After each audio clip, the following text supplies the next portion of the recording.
terms of Sunday, from Thursday to Sunday, I mean, you wonder what are the lessons, right, that comes out of this? I think that we hear that so often around this United States women's national team, that they try to make sure that they get back to the drawing board, figure out the X's and O's, whenever they maybe come off of a game that perhaps frustrates them, or gives them opportunity to sort of grow on and learn things. And in terms of making adjustments or player rotation, we knew that was going to be a likely possibility. Again, Vlatko Adanovsky has mentioned that kind of like not minutes restriction, but they're going to be observing minutes. They're going to be wanting to observe as many players as possible. So seeing rotation, I think, on Sunday was expected. So in terms of the way the team rolled out against New Zealand, they reintroduced Alyssa Nair in net. So welcome back to the fold. First game since suffering that injury in the Tokyo Olympics during the semifinal against Canada. Becky Sauerbrunn was anchoring the back line. Sophia Huerta, Sophia Smith, Ashley Sanchez, Alana Cook, Andy Sullivan, Emily Fox, Katerina Macario, Christy Mewis, and Margaret Purse, rounding out the starting 11. About 6 maybe adjustments, right, from that previous starting 11 into this starting 11 for Sunday's match against the Football Ferns. I loved it. I loved that Sophia Smith was actually going to get another start, building off of Thursday match. I really enjoyed seeing what she was cooking up there alongside someone like Katerina Macario, again, playing like she is quite literally the most informed player at the moment. So it was good to see her in the mix as well. And I was really excited to see Margaret Purse back in action in that front line. In terms of this starting 11 that rolled out for Sunday versus Thursday, was there anything that stood out for you more, or maybe there was someone that you wanted to see get a start over someone else, or see more from someone else to sort of kick things off against New Zealand? On Thursday, we saw, so many Stanford players get the start, but one that I was really excited about was the center back pairing of Tierna Davidson and Alana Cook, 2 players that played together at Stanford as a center back duo. They play on different club teams in the NWSL, so to have them be on the same national team, get the start at center back, I liked that combination. I think it's a fine line for Vlatko Adanovsky to kind of walk on, because you don't want players to fall back into their tendencies from college days, because it's a different game. You're playing against different opponents. You're with different teammates. But if you already have that great relationship in built there, can really, really grow with that. So I like that Alana Cook got the start alongside Becky Sauerbrunn, though, because Alana Cook is a player that can really grow into that center back role, and leaning on a veteran like Becky Sauerbrunn is great.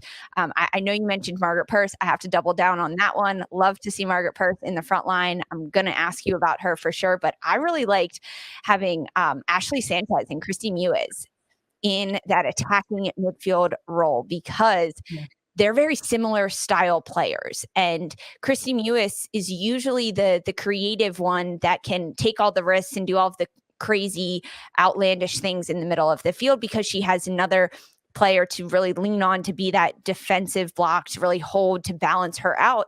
And I think with this role of Sanchez and Mewis in the attacking midfield position together, they needed to work together a lot more, or at least a lot more consciously than subconsciously, if Christy Mewis was playing alongside, say, Lindsay Horan, or even her sister Sam Mewis. And that player combination is one that could be really, really lethal. I think it took a little bit for them to get going. There was definitely mistakes among them, but the player combination there was really, really good. Seeing Andy Sullivan slotted in behind them was fantastic as well. She's a really great player. And Emily Fox, the consistency starts for her have been really, really good. She's a player that just gets up and down the flanks and whips crosses in. For you, Sandra, looking at Margaret Purse in the front line, I mean, she played fantastic throughout this game against New Zealand. What specifically were you hoping to see from her? And did you see it? Did it translate on the pitch? Yeah, absolutely. I think something that I've been keeping an eye on, not just with Margaret Purse sort of being reintroduced to this next era of the United States women's national team as a forward, I'm looking for her chemistry with other players around her as well. And there's, again, like I'm talking about earlier in that first match, sort of seeing the beginning, like those small buds, starting to bloom between Rose Lavelle, no flower pun intended there, but between Rose Lavelle and Katerina Macario. I'm looking at Margaret Purse and who she's developing along the side with her fullback partner, and watching her get the start with somebody like a Sofia Huerta brings me joy every time I see it. So didn't get to see a start in some of the prior camps where these younger players were called in, right? But we saw a connection happening already between Huerta and Purse back in prior games with Huerta coming off of the bench, right, and connecting with somebody like Purse right away, and seeing that be able to sort of develop from the first whistle throughout the duration of their time together on this game during New Zealand, I thought was also very promising. So I'm not just looking at a player like Purse and noticing her, her technical ability on the ball and her movement off of the ball that provides different lanes for the attack in front. And we got to see some adjustments from her on, the right side versus the left side, which was also very important in terms of this player being able to be utilized and being lethal as an option, no matter where you're placing her, but sort of seeing a particular relationship between, your attacking forward and your fullback, and Huerta, I enjoyed it every way. I mean, and this match got started out kind of wild, and it started out with some of this chemistry that we started seeing budding. And yes, there's a big, everyone's like talking about like, oh my God, 3 own goals, right? But forcing own goals scenarios in this match, I think people will go back on highlights and see that. Like, yes, were they own goals? Sure, of course, that's how they're credited. But were these opportunities forced? 100%. For me, Sofia Huerta, absolutely integral in terms of her positioning in this game. Woman of the match for me by far. I felt like she was really everywhere, even though her job was just to be, kind of on the flank. So 2 points I really want to make after that you just said that. So with Margaret Purse floating from left side to right side, I think the theme that Vlatko Andonovski is telling his players right now is freedom, because we've seen Sofia Huerta, Emily Fox on the outside flank, springing forward, driving into the middle. They have the freedom to move. And our attacking midfielders that we saw, Ashley Sanchez, she had a fantastic game. She was all over the pitch. She wasn't cornered or really centered into the field, saying that she had to stay there, stay within Christy Mewis, stay within Andy Sullivan, and stay in that little triangle. She had the freedom to go wide, to spring forward through the front line. And then the forwards up top really overlapping and interlacing. To have the freedom as a player to float and go where you want to go allows their creativity to be exposed a lot more, and to tap into that and be able to try different things. And I really, really loved seeing that. I think in the first game against Czech Republic, we got a taste of it. It was almost like, are you sure we're allowed to do this? Are you sure this isn't just training anymore? And then heading into the game against New Zealand, Vlatko Andonovski was saying like, yeah, no, try these things, go crazy. Let's see what you can do. So the freedom that he is giving these players to roam and go about is fantastic. Sofia Huerta getting the start on the outside back.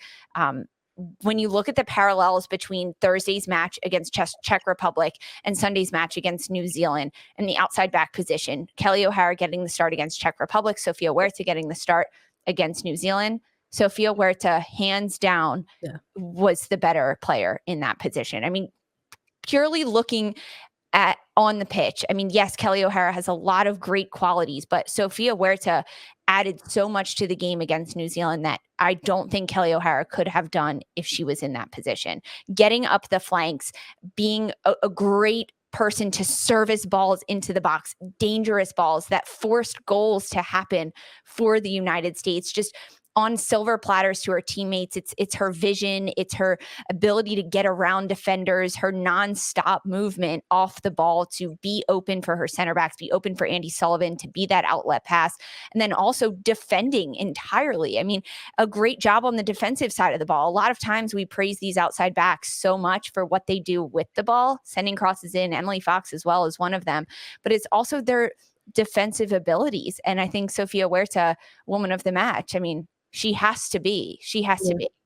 No, I agree with you. I think this is a player that we sort of seen, go from being, similar, maybe story arc right here when we're looking at somebody like a Margaret Purse, and it's similar. It rings similar to Sofia Huerta, really primarily an attacking player, and her first crack, and sort of breaking through to this national team, was told that it had to be kind of at the outside back position, and not really being able to get some time there, and kind of fluctuating between teams at one point, and then obviously starting to play more at the fullback position with OL Reign in light of Laura Harvey, right?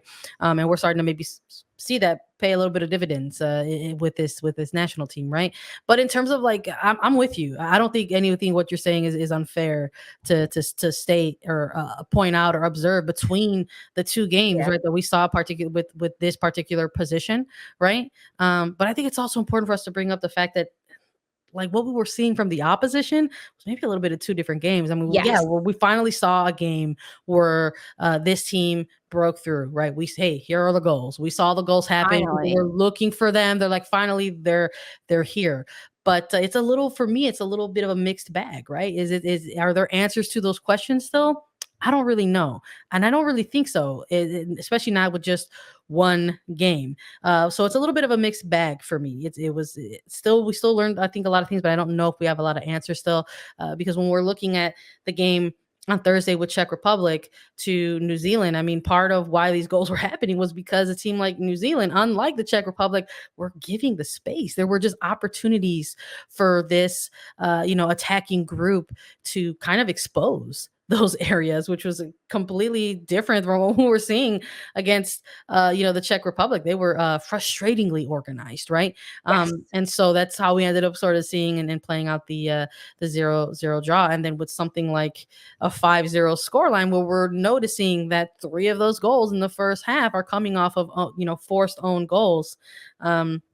It's a little bit different, right? When you're thinking about what the tactics the United States women's national team was presented with on Sunday versus Thursday. I think at one point when that third kind of forced own goal kind of came in at just before halftime, right? Maybe just after the half hour mark, there was like this whipped ball in from Purse that obviously gets deflected into goal, and this this sort of like smirk that was like on the face of like Sophia Smith, who was trying to make this alternative run, right, just in case this ball came her way. But like this smirk on her face, it was like unbelievable, which I think us as viewers in the audience were kind of thinking the same thing. We're like, no way.